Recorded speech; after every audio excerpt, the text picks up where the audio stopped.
इसी के साथ साथ जी हमें सलमान भट्ट साहब ने ज्वाइन किया है, साबिक कप्तान क्रिकेट टीम। अस्सलाम वालेकुम। वालेकुम अस्सलाम। जी सर, कैसे हैं आप? अल्लाह का शुक्र जी, थैंक यू। सर मैच तो आप देख रहे होंगे और कहीं ना कहीं थोड़ा थोड़ा अफसरदा भी हो रहे होंगे। आमिर जमाल और खुरम शहजाद का पहला मैच है, उनकी परफॉर्मेंसेस को कैसे रेट करेंगे, ख़ासतौर पर आमिर जमाल की बात की जाए तो? देखिए, मैं अगर आपको बताऊं कि मुझे उनको देख के कोई हैरानगी नहीं हुई। हमारा जो जनरली पिछले 3-4 साल रहे हैं, हमारा एम्फोसिस फर्स्ट क्लास क्रिकेट या टेस्ट क्रिकेट कभी रही ही नहीं। तो अब जब हमें उसके रिपरकशन सामने आ रहे हैं तो हमें सिर्फ रियलिटी चेक मिल रहा है। उसमें सरप्राइज का एलिमेंट उन लोगों के लिए है जो ना डोमेस्टिक क्रिकेट को देखते हैं, जानते हैं। तो आपने तो हर बात ही पिछले 3-4 सालों में हर ख्याल ही आपने T20 के इर्द-गिर्द घुमाया है। और अब जब टेस्ट चैंपियनशिप में आपको बाहर जाकर मुश्किल कंडीशन का सामना करना पड़ रहा है और 1-2 इंजरीज के बाद आपको तो पता चला है कि हमारे पास तो पीछे बंदा ही कोई नहीं। हमारे तो सारे के सारे बॉलर जो है वो 130-135 के अंदर ही बॉलिंग करते रहे आज। तो ये आपको बैकलैश आया है क्योंकि आपने टीमों को स्क्वीज किया, आपका एम्फोसिस लीग और T20 क्रिकेट पे चला गया। टेस्ट क्रिकेट आपकी प्रायोरिटी रही नहीं, आपने टेस्ट मैच बदल के उसकी जगह टूर्स पे T20 लिए हैं पिछले 3-4 सालों में। तो जिन कंट्रीज ने भी टेस्ट क्रिकेट को और फर्स्ट क्लास क्रिकेट को बैकएंड पे फेंका है और प्रायोरिटी T20 बनाई है, तो आपके सामने उनके हालात देखने के वेस्ट इंडीज अब क्वालिफाइंग राउंड में है। दुनिया की वो टीमें स्ट्रगल कर रही हैं जिन्होंने फर्स्ट क्लास और टेस्ट क्रिकेट को अपनी प्रायोरिटी लिस्ट से निकाला है। तो हमने भी यह किया है और उसका बैकलैश, हम बड़े लकी हैं कि हमें नेचुरल टैलेंट मिल जाता है और हमारी ना कहीं से बचत हो जाती है, कोई ना कोई चीज अच्छी हो जाती है। हमारी सप्लाई लाइन अल्लाह की तरफ से है, लेकिन हम लोग खुद कोई कसर नहीं छोड़ते उसको खराब करने में। हकीकत है। ठीक है, भट्ट साहब ये बताइएगा कि शान मसूद का पहला टेस्ट मैच था, पहला दिन था उनका बैसियत कप्तान। कुछ बॉलिंग चेंजेस भी नज़र आए कि जैसे माजी में हम ये बात करते रहते थे कि शायद कप्तान उतना ज़्यादा प्रोएक्टिव नहीं होता है। आप बहसीत कप्तान आज जो उन्होंने बॉलिंग चेंजेस किए हैं, आप उनको किस तरीके से देखते हैं? और पाकिस्तान के ऊपर ये जो रन्स हुए हैं इतने, इसमें पहली इनिंग्स पाकिस्तान यकीनी तौर पर दबाव में हो सकता है और आपके ख्याल में किस हिकमत अमली के साथ पाकिस्तान को बैटिंग के लिए भी जाना चाहिए? देखिए, बैटिंग से आपको यहाँ पर बहुत अच्छी क्रिकेट खेलनी होगी। सारा दिन बॉल सेम हुआ है, हल्का फुल्का, और बाउंस इतना है कि जब ऑफ स्पिनर का बॉल बीट हुआ तो सरफराज उसको वेस्ट साइड पे ढूंढ रहे थे और बॉल उनके शोल्डर पे लगाया। इतना बाउंस है इस पिच के अंदर जो अनप्रेसिडेंटेड है हमारे प्लेयर्स के लिए। सो कंडीशंस को अडेप्ट करना पड़ेगा, हमें एक्स्ट्रा ऑर्डिनरी अच्छी क्रिकेट खेलनी पड़ेगी, स्पेशली बैटर्स के हवाले से, क्योंकि हम लोग इतने बाउंस से यूज तो नहीं है। और दूसरी बात जो आपने की कैप्टनसी रिलेटेड, देखिए captain is as good as his team. अगर आप एक फील्ड का पैटर्न बना के एक बॉलर को देते हैं और वो विकेट के दोनों तरफ बॉलिंग करता है तो आपके फील्डर उतने ही हैं, आपने उसी में खेलना है। तो अगर आपकी बॉलिंग डिसिप्लिन नहीं होगी तो आपका जो कैप्टन है ना, he may look like a fool, because वो फील्डिंग कहीं और लेगा, बॉलिंग कहीं और करेंगे। तो बॉलिंग का डिसिप्लिन बहुत जरूरी है। पहले सेशन में पाकिस्तान का बॉलिंग डिसिप्लिन जो था ना, वो ऑल ओवर द प्लेस था, इंक्लूडिंग हमारा सबसे अच्छा बॉलर शाहीन। उसके कुछ बॉल बड़े अच्छे थे, वो अनलकी रहा, एजेस फ्लाई करते रहे स्लिप्स के ऊपर से, कुछ कैचेस हमने छोड़े। लेकिन ओवरऑल हमने एक जगह पर जब बॉलिंग की या हमने जब प्लान के साथ शॉर्ट बॉलिंग की तो हमें रिजल्ट्स मिले। हमने देखा बैटर्स तंग भी हुए हैं बाउंसर्स के ऊपर, लेकिन सुबह वाले सेशन में शायद एक्साइटमेंट बॉलर्स में आ जाती है, पेस एंड बाउंस देखकर, तो वो फिर ज्यादा जोर लगाते हैं। ये भी होता है, पाकिस्तान के बॉलर जब ऑस्ट्रेलिया जाते हैं एक्साइट हो जाते हैं। लेकिन भट्ट साहब, एक चीज़ मैं आपसे ये पूछना चाहूँगी कि आपने देखा कि डेविड वार्नर को शॉर्ट बॉल पर आउट किया गया है, तो ये जो स्ट्रेटजी थी ये हमें इतनी देर से क्यों समझ आई? वक्त पे अगर हमें समझ आती हो चीजें तो हमारे जो हालात है वो बेहतर ना हो ओवरऑल भी। तो इसमें कैप्टनसी कहीं ना कहीं लैक नहीं कर रही? नहीं, कैप्टनसी देखें, अगेन मैं आपको कहूँगा कि नए बॉल के साथ आप बाउंसर करें, अगर आपका वो प्लान है तो आपका प्लान नजर आना चाहिए। लेकिन नए बॉल पे अच्छा खासा बॉल स्विंग हो रहा था, आपने सिर्फ दाएं बाएं दोनों तरफ बॉलिंग की, जिसकी वजह से आपको रन कंसीड हुए। आपने डिसिप्लिन लाइन पे बॉलिंग नहीं की। एक ने कब वार्नर को स्कोर करने दिया? वो तो उसको कोई बाउंसर नहीं करते, आगे से आउट कर लेते हैं हर इनिंग्स में। उसकी बेशुमार उसकी वीडियोस मौजूद हैं, उसके पिछले 30 टेस्ट इनिंग्स में सिर्फ 5 दफा उसने स्कोर किया है 50+। 25 दफा वो कामयाब नहीं हुआ। तो आप उसकी सारी वीडियोस देख लें, वो around the wicket Stuart Broad उसको बॉल करता है, और या बुमराह भी उसको अराउंड द विकेट बॉल करता है और उसको वो स्लिपों में आउट कर लेते हैं या कॉर्ड में आउट कर लेते हैं। हमने उसको आते साथ ही जब वो वनरेबल होता है वहां पर हमने उसको वो ट्राई ही नहीं की चीज, थोड़ा जब वो सेट हो गया उसके बाद हमने ट्राई की। तो देखिए ये चीजें होंगी, आपके प्लेयर्स नए हैं, वो इतना ज्यादा एक्सपीरियंस नहीं है टेस्ट क्रिकेट के अंदर। इवन शाहीन अफरीदी को अगर आप देखें कितने टेस्ट मैचेस खेले हैं, बड़ा लिमिटेड सा उनका फर्स्ट क्लास का रिकॉर्ड है। तो इसमें हमारी पॉलिसीज में टेस्ट क्रिकेट का प्रायोरिटी ना होना बहुत बड़ा फैक्टर है, और सारा जो बोझ है वो लड़कों के ऊपर मत डालें। लड़के अच्छे हैं और ऐसे तैयार होंगे, लेकिन आप इनको राइट पाथवे दें, फिर आपका इनसे गिला बनता है। अगर आप उनको पाथवे राइट नहीं दे रहे, आपकी डोमेस्टिक छोड़ के लोग T10 में जा रहे हैं, तो फिर आप किसी से शिकायत करते अच्छे नहीं लगते।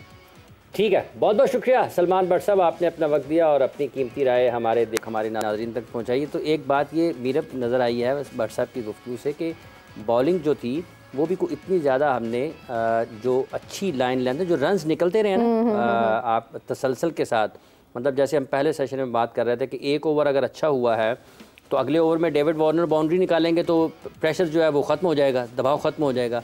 तो ये रहा है पाकिस्तान का। और ये जो कंसिस्टेंसी की हम बात कर रहे थे ना, ये इसके लिए आपको बड़ी मेहनत की ज़रूरत होती है। आप जब मुसलसल एक ही तरह की क्रिकेट खेलते हैं तो T20 क्रिकेट जब आप खेल रहे होते हैं आप वेरिएशंस के ऊपर जाते हैं, आप हर वक्त बैट्समैन को फंसाने की कोशिश कर रहे होते हैं। यहाँ पर आपने उसको अच्छे तरीके से सेटअप करना होता है, ना आपने ये करना है कि हर वक्त तो उसने आपको विकेट नहीं देना। T20 क्रिकेट में आप हर वक्त आउट करने की और बचने की इस अंदाज में कोशिश करते हैं कि बैट्समैन के पास गलती के इम्कान ज़्यादा होते हैं क्योंकि उसके पास वक्त नहीं होता। यहाँ पर 5 दिन का खेल है, 5 दिन का मैच है, 2 बारियाँ एक टीम ने लेनी है, 90 ओवर्स एक दिन में खेले जाने हैं, तो उनके पास वक्त बहुत होता है। तो वो फिर आपकी गलतियों से फ़ायदा उठाते हैं। अगर आप उनको वेवर्ड बॉलिंग करेंगे कि जो आपने फील्ड सेट की हुई है, 2 स्लिप्स हैं, गली है, पॉइंट है, 7-8 फील्डर आपके एक साइड पे हैं, और अगर आप उनको इधर टांग पे गेंदे शुरू कर देंगे तो उनको ज़रूरत ही नहीं है ना फिर कुछ गैर मामूली करने की, उनको तो आसानी से रन्स मिलते रहेंगे। तो ये जो कंसिस्टेंसी की बात है इसमें वक्त लगता है, और ये जब तक आप अपनी प्लेयर्स को वो उस क्रिकेट की तरफ नहीं लेकर आएंगे जो कि आपको मजबूत बनाती है, जो आपकी एक मसल मेमोरी को बेहतर करती है, जो आपको एक रेपिटेशन है ना, आप रिपीट करते हैं एक चीज़ बार बार रिपीट करते हैं, करते चले जाते हैं, तो फिर आप उसमें आपकी महारत हासिल हो जाती है, आप उसमें मास्टर हो जाते हैं कि आपको कुछ बहुत ज़्यादा चीज़ें जो है ना हिलाई नहीं जाती हैं अपनी जगह से। आप जैसे मोहम्मद शामी ने वर्ल्ड कप में जब हार्दिक पांड्या इंजर्ड हुए और वो बाहर हुए, शामी आए, आप देखें उन्होंने किस जगह ले ली, किस तरीके से किसी को मतलब ये एहसास ही नहीं हुआ कि हार्दिक पांड्या इस टीम में का हिस्सा नहीं है। वो उसकी वजह यह थी कि शामी तैयार थे भरपूर तरीके से, जिस गेंदबाजी को वो करते हुए बरसों से आ रहे थे उन्होंने वही चैनल बॉलिंग की, आगे से टेस्ट मैच बॉलिंग की और विकेटें हासिल की। बैट्समैन को चैलेंज किया, उसकी स्किल्स को चैलेंज किया, उसके साथ जहन के साथ उसको दोनों ने अपने दिमाग की लड़ाई की और उसमें शामी ने फतह हासिल की। यहाँ पर भी जो ज़रूरत है ना कि आप बैट्समैन को आउट कैसे करते हैं, आप उसको फंसाते हैं। आपको ये पता होता है जो समझदार गेंदबाज होते हैं ना, वो उनको फंसाने के तरीके उनके पास आते हैं कि मैंने इसको ये फील्डर यहाँ पर रखने हैं, गेंद यहाँ पर करने हैं, ये इसका थोड़ा कमज़ोर जगह है, यहाँ पर अगर इसको मैं फंसाने की कोशिश करूँगा तो मैंने इसको दिखाना क्या है और कराना क्या है। तो ये सब चीज़ें आपके पास आती हैं जब आप टेस्ट मैच खेलते हैं, जब आप आपको पता चलता है ना, रिपीट करेंगे, बार बार दोहराएंगे उसको, ये फील्डर उधर कर लो, वो उधर कर लो। मतलब सम टाइम आप ऐसा करते हैं फील्डर इधर से निकालते हैं, इधर से ले जाते हैं, उसको लगता ये है कि आप बॉल उसको ये करेंगे, आप उसको यहाँ पे खिलाते हैं। तो आप इस किस्म की बहुत सारी चीज़ें करते हैं। ये आती हैं क्रिकेट खेलने के साथ चीज़ें। पाकिस्तान का मसला ये है कि T20 क्रिकेट और वहीं से शुरू क्रिकेट और वहीं पे ख़त्म। ये वो मसाइल हैं जिनकी वजह से, जैसे अभी सलमान भट्ट साहब बता रहे थे कि 3-4 बरस में हमने अपनी जो फर्स्ट क्लास क्रिकेट है, जो अपने मुल्क का बुनियादी ढांचा है क्रिकेट का, उसका तो हमने सत्यानाश किया ना, खुद ही किया ना अपने गलत फैसलों की वजह से। अगर आज हम वहाँ पर देखें, ये अच्छा नहीं लगता कि पाकिस्तान जो कि एक शानदार मुल्क है, जिसकी तारीख़ बहुत शानदार है फास्ट बॉलिंग के हवाले से, अगर हम फजल महमूद मरहूम से शुरू हो जाएं तो आज तक शाहीन अफरीदी से, इसमें आपको सरफराज नवाज़ नज़र आएंगे, इसमें आपको इमरान खान नज़र आएंगे, इसमें आपको वसीम अकरम, वकार, यूनुस, शुएब अख्तर, जाहिद, नज़र आएंगे। इसमें आपको मोहम्मद समी एक तेज़ गेंदबाज है, वो नज़र आएंगे। फिर अभी आप देखें शाहीन नज़र आते हैं। तो पाकिस्तान की मोहम्मद आमिर, मोहम्मद आसिफ, ये सारे के सारे पाकिस्तान के पास ना एक तवील फहरिस्त है फास्ट बॉलर्स की। अगर और की भी बात की जाए, हाँ, उसमें हैं काफ़ी हैं। और अगर उसमें हमें ये लगे कहीं कि अगर हमारे पास वो फास्ट बॉलर्स नहीं है, तो हमें उसको ये देखना चाहिए ना कि अगर आखिर खामी कहाँ पर है, ख़राबी कहाँ पर है, हमसे क्या ऐसी चीज़ कोताही हो गई है, क्या गलती हो गई है कि जो हमारी फैक्ट्री थी फास्ट बॉलर्स की, उसमें कहाँ पर रुकावट आ गई है। तो हमें उसके ऊपर काम करने की ज़रूरत थी ना अब। लेकिन इसके बावजूद भी मेरा ख्याल है कि कुछ, जैसे अभी भट्ट साहब भी बता रहे थे कि चांसेस क्रिएट हुए पाकिस्तान के, लेकिन लक मेरा ख्याल है आज थोड़ा सा ऑस्ट्रेलियन बैटिंग की साइड के ऊपर थी। थोड़ा बहुत साथ अगर किस्मत देती, अच्छे गेंद थे, जल्दी पाकिस्तान को विकेटें मिल जाती ना, तो कुछ पाकिस्तान की तरफ से ना बॉलिंग में ज़्यादा जान नज़र आती, कुछ बॉलिंग में ज़्यादा जान नज़र आती। लेकिन ये खेल का हिस्सा है। 350 रन है, रन ऑन बोर्ड काफ़ी आ गए हैं, तो पाकिस्तान के लिए हाँ रन ऑन बोर्ड काफ़ी आ गए और आते जा रहे हैं।